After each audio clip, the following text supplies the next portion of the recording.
நீங்கள் பார்த்துக் கொண்டிருப்பது உங்கள் விஜய்.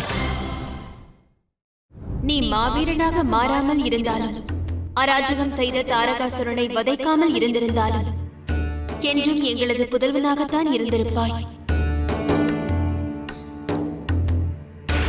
அதுபோலவே நான் எப்படிப்பட்ட ரூபம் தரித்தாலும் என்றும் உன்னை பொறுத்தவரையில் உனக்கு தாயாவேன், உன்னை ஈன்றவளாவேன். பார்வதியான நானும் பரமேஸ்வரனான உன் தந்தையும் உனக்கு மட்டும் தாய் தந்தையர் அல்ல, உலகத்து வாசிகள் அனைவருக்கும் தாய் தந்தையர் அல்லவா? ஆகையால் தான் ஜெகன் மாதா ஜெகத் பிதா என்று அழைக்கப்படுகிறோம். தாய் தந்தையர் பற்றிய தவறான உணர்வுகள் உன்னில் விதைக்கப்பட்டிருந்தால் அது ஒருவர் இழைத்த தவறாகும். அம்மை அப்பனிடம் அன்பு கொண்ட அன்பான உன்னை பற்றி அகிலம் அனைத்தும் ஆனந்த கூத்தாடும் வேளை வரும். அதை மாற்ற யாராலும் இயலாது. பாரில் உள்ளவர்களால் பார்வதி பரமேஸ்வரன் மைந்தன் என்று போற்றப்படுவாய் கார்த்திகேயா. ஆனால் இந்த சத்தியத்தின் மறுபுறம் ஒன்று உள்ளது. அதை நீ எண்ணியிருக்க மாட்டாய். அது பற்றி கூறுகிறேன். ஈஸ்வரன் ஈஸ்வரியின் மைந்தன் என்று நீ ஒருபுறம் போற்றப்பட்டாலும், அம்மையப்பன் என்ற பதவியை நாங்கள் அடைந்தது உன் மூலம் தானே. அந்த சௌபாகியத்தை பெற்றதன் வாயிலாக நாங்கள் அளவற்ற ஆனந்தத்தை பெற்றதும் உண்மை.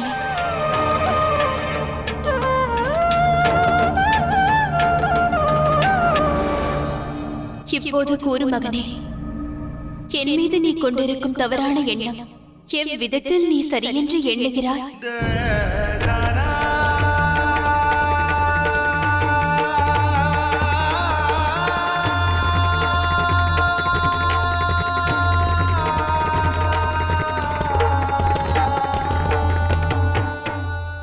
தேவேந்திரா, வீர சேனாதிபதி எனும் ரூபத்தில் கார்த்திகேயனின் பணி அளவிட முடியாதது.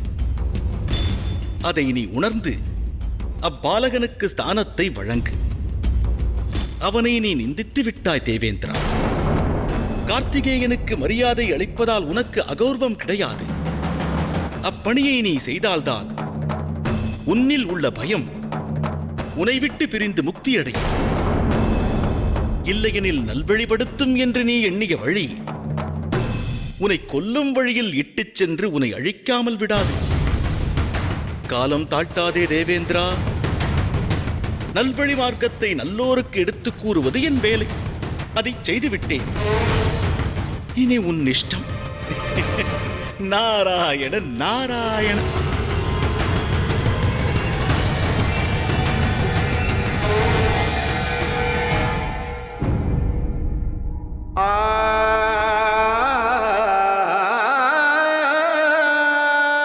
நான் பயம் கொண்டு விட்டேன் தாயே.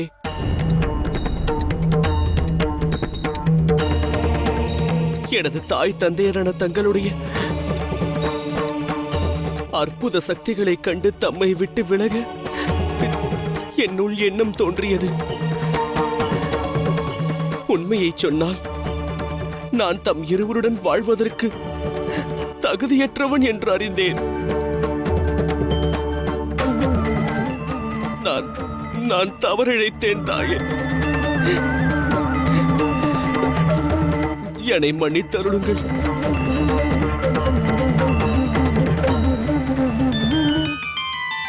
எம்மை விட்டு பிரியும் எண்ணமானது இனி என்று முன்னில் உதிக்க கூடாது மகனே.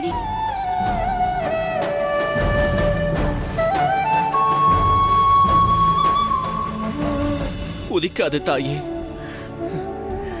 என்றும் உதிக்காது.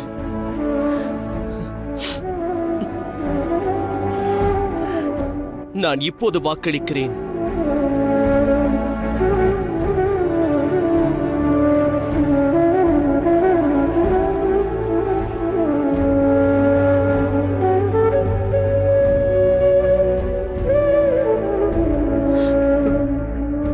நான் தவறிழைத்தேன் என்று உணர்ந்தேன் தந்தையே.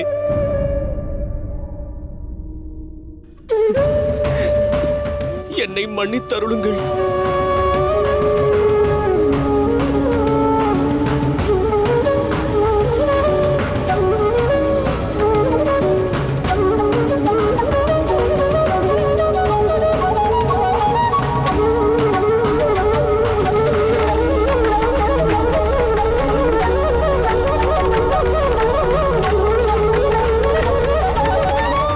இல்லை கார்த்திகேயா, நதி தன் பாதையை தானே கண்டறிவது போல் விதிவசத்தால் நீ நல்வழிப்பட வேண்டியதும் அவசியம்.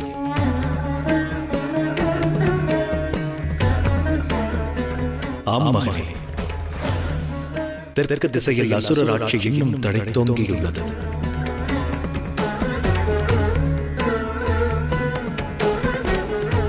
எம் நிழலிலிருந்து நீ விடுபடுவாய் கார்த்திகேயா. தட்சிண திசையை நோக்கிச் செல். தவிப்போரான அப்புவிவாசியனரின் தவிப்பை போக்குவாயாக. உன் கரம் கொண்டு அசுரர் சிரம் கொய்வாயாக. அகிலத்தோர் அனைவரும் சூரனை மாய்த்த வீரன் என்று உன் புகழ் பாட ஆசை கொண்டுள்ளனர்.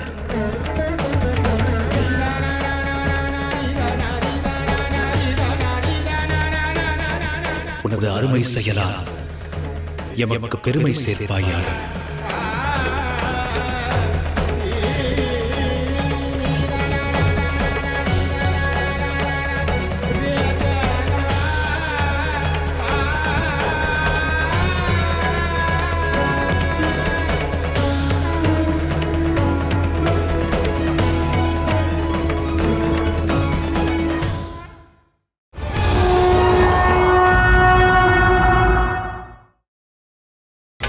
நீங்கள் பார்த்துக் கொண்டிருப்பது உங்கள் விஜய். தாம் கூறியது சத்திய வார்த்தைகள் முனிவரே. அந்த வார்த்தையில் எள்ளளவும் எவ்வித சந்தேகமும் இல்லை. சாஸ்வதமான வார்த்தைகள்.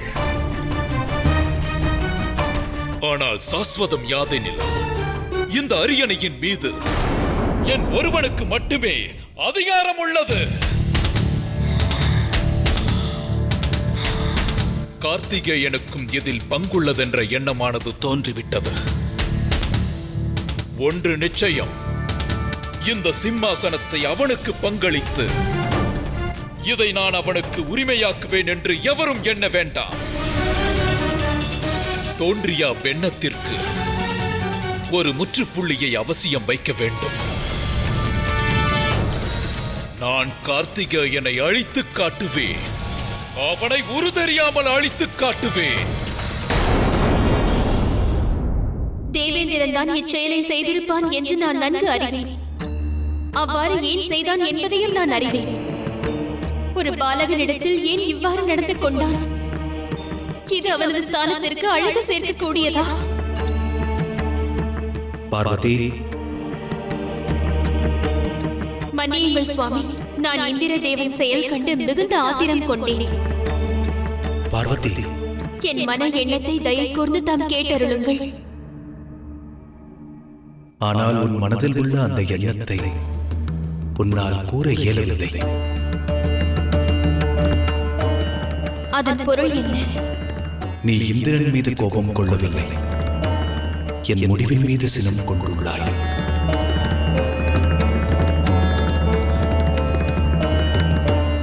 இல்லை சுவாமி, அது தவறாகும்.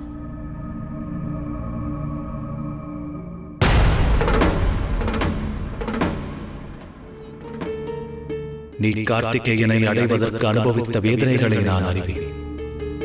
ஆனால் நான் இதுவரை எடுத்த முடிவுகள் தம் இருவரையும் பிரித்தே வைத்துள்ளது. அன்று கார்த்திகேயன் ஜனனம் எடுத்தான். பிறந்த சிசுவை அள்ளி நெஞ்சோடு அணைப்பதற்கு முன்பாக அந்த சிசுவை நான் கார்த்திகை பெண்களிடம் ஒப்படைத்தேன்.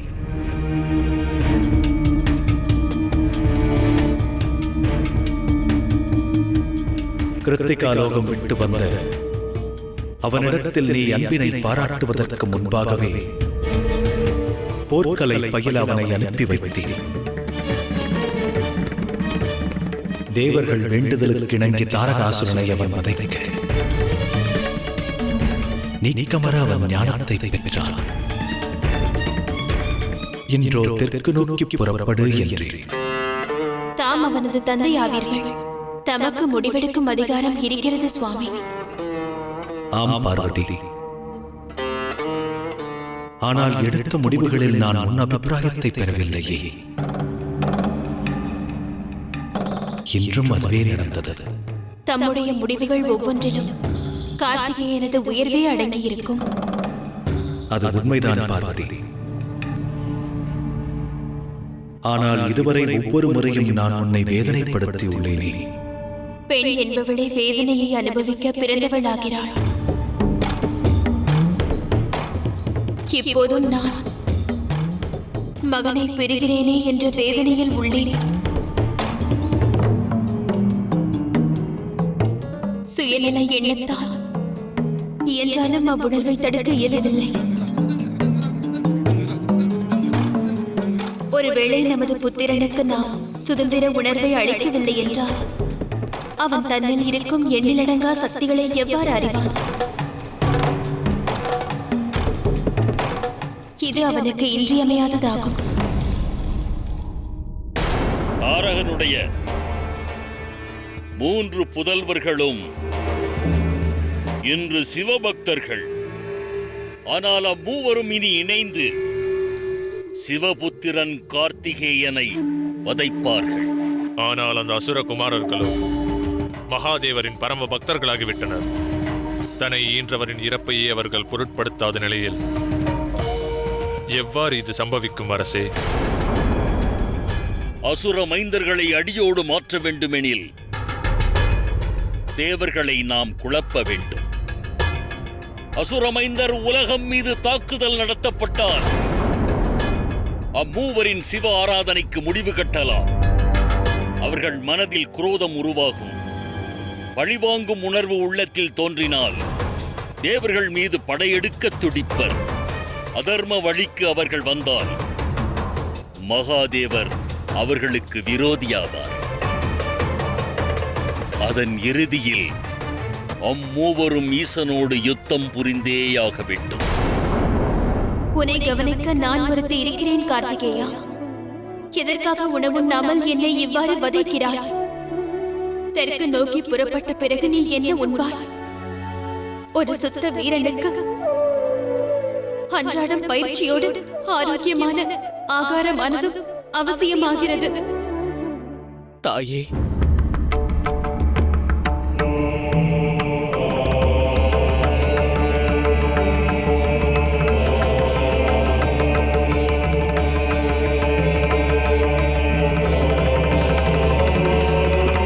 தாமின்றி எவ்வாறு வாழ்வேன் தாயே?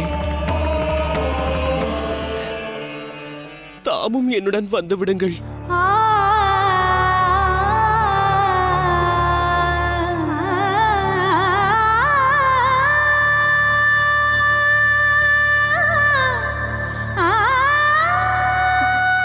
உனது பிரிவை கண்ணீரின் வாயிலாக நான் வெளிப்படுத்துகிறேன். ஆனால் உன் தந்தையை எண்ணிப்பார். அவர் எப்போதும் தன்னை பற்றியும் தன் வேதனையை பற்றியும் சிந்திப்பதே இல்லை. அவர் மனதை நான் அறிந்தவள் நான். நீ எம்மை விட்டு பிரியும் அந்த வேதனையை என்னை விட அதிகம் அனுபவிக்க போவது அவர்தான். அவருடைய மனவேதனை அனுபவிக்க இயலாத காட்சி. அதற்கு நான் ஒரு தீய சாட்சி. உன்னை கார்த்திகை பெண்களிடம் ஒப்படைத்துவிட்டு நாங்கள் திரும்பினோம். அப்போது நான் மிகவும் வேதனையில் பாடிக்கொண்டிருந்தேன். ஒரு நாள் மகாதேவர் என்னிடம் பஸ்மத்தை தந்து உன்னை ஒரு சிலையாக வடிக்க வேண்டும் என்று வேண்டினார். சிலை வடிவமாகவா? ஆம் மைந்தா. குந்தன் ஒரு கொண்டு அந்த சிலை வாயிலாக நொந்திருந்த மனம் விந்தையாக ஆறுதல் அடைந்தது. அன்று அவர் கையில் அச்சிலையை ஏந்தி இருந்தார். அச்சிலையில் உன்னை கண்டு உள்ளம் பேதலித்தார்.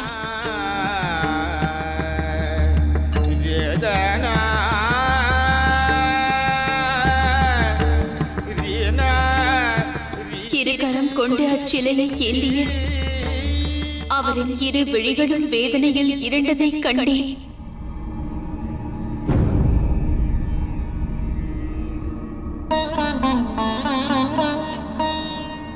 அதன் பிறகு நீ மீண்டும் கைலாயம் வரும் காலம் வந்தது கார்த்திகேயா. காலம் கனிந்தது பார்வதி. எந்தன் உந்தன் மனதை குளிர்விக்க கந்தன் வருகிறான். கார்த்திகேயன் வரவிருப்பதால் அறுசுவை உணவை அவனுக்கு சமைப்பாயாக.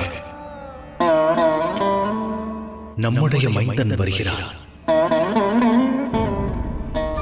என் வருகைக்காக ஆனந்தம் அடைந்தாரா? ஆம் மகனே, எண்ணிப்பார் மைந்தா. மாவீரனாக மாற உனக்கான பயிற்சிகள் துவங்கியிருந்த நேரம் அது. அன்று மூர்ச்சையடைந்து மண்ணில் சாய்ந்தாய்.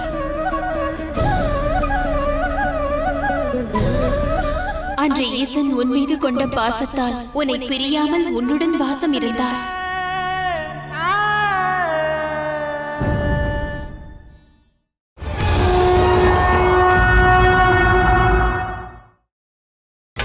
நீங்கள் பார்த்துக் கொண்டிருப்பது உங்கள் விஜய். ஆனால் பயிற்சிக்கிடையில் நான் விழுந்த போதெல்லாம் தந்தை எனக்கு உதவி செய்ய வந்ததே இல்லை. நல் வடிவம் பெறுவதற்காகத்தான் ஒரு கல்லானது ஒளியை கொண்டு ஒரு சிற்பியின் வாயிலாக செதுக்கப்படுகிறது என்று அறிவாய். நீ இவ்வடிவத்தை ஏந்தி நிற்க உன் தந்தை ஈசன் இன்று வரை எண்ணற்ற இன்னலை இதயத்தில் ஏந்தியுள்ளார். சிற்பி தன்னுடைய இதயத்தை கல்லாக்கினால்தான் உளி கொண்டு கருங்கல்லை உடைத்து கற்சிலையாக உருவாக்க இயலும். வடிவம் பெற்ற நீ இன்று புறப்பட தயாராகிவிட்டாய். இதனால் அவர் மனம் எவ்வாறு வேதனை அடையும் என்று என்னை தவிர யாரும் அறிய மாட்டார்கள்.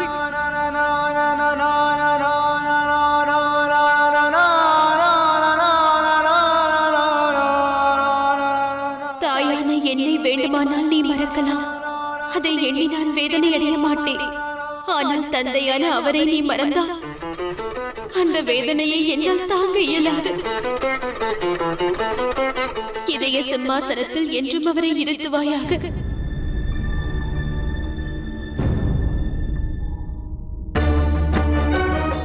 இன்று மகாதேவர் கார்த்திகேயனை தெற்கு திசை அதிபதியாக்கவிருக்கிறார். ஒருவேளை நாளை சொர்க்கத்தையும் அவனிடம் ஒப்படைக்கலாம். அத்தருணம் ஏற்பட நான் அனுமதியேன். கார்த்திகேயன் தெற்கு திசை நோக்கி புறப்பட்டதும் அவன் மீது தாக்குதல் நடத்த வேண்டும்.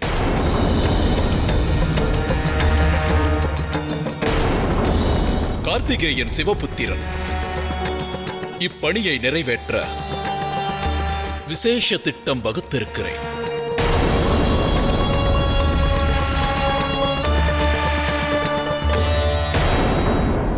கவனம் வேண்டும் கார்த்திகேயா. உன் தாயை எப்போதும் மறவாதே.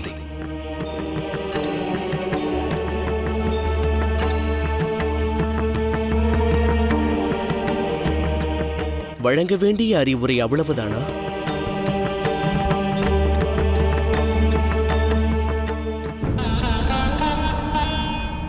ஆம் மகனே.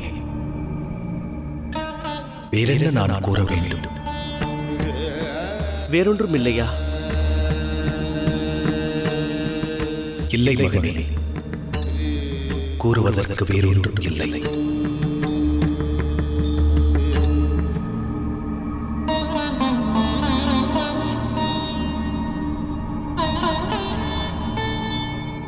தெற்கு நோக்கி புறப்படவிருக்கிறேன். தாய் தந்தையரை விட்டு பிரியவிருக்கிறேன். வேறேதும் எண்ணம் உதிக்கவில்லையா?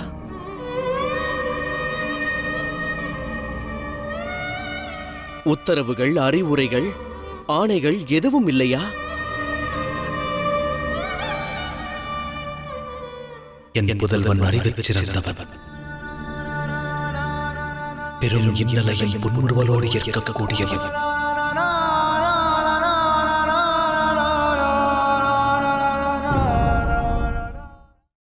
தெற்கு திசையை உன்னிடம் ஒப்படைப்பது எனது முடிவாகும். என்னுடைய ஆணை அல்ல. ஆற்ற வேண்டிய கடமைகளுக்கு நீ அடிபணிந்தவனாவாய்.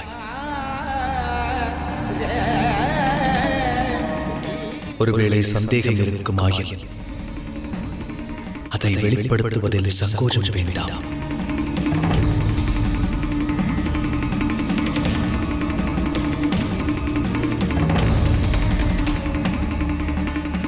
கடமையை என்னிடம் ஒப்படைத்துள்ளீர்கள்.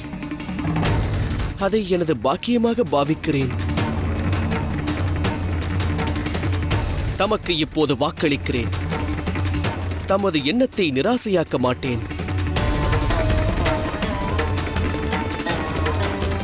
தெற்கு திசை அசுரர்கள் அனைவருக்கும் முக்தி அளிப்பேன். அவ்விடத்தில் தர்மத்தை நிலைநாட்டுவேன் தந்தையே.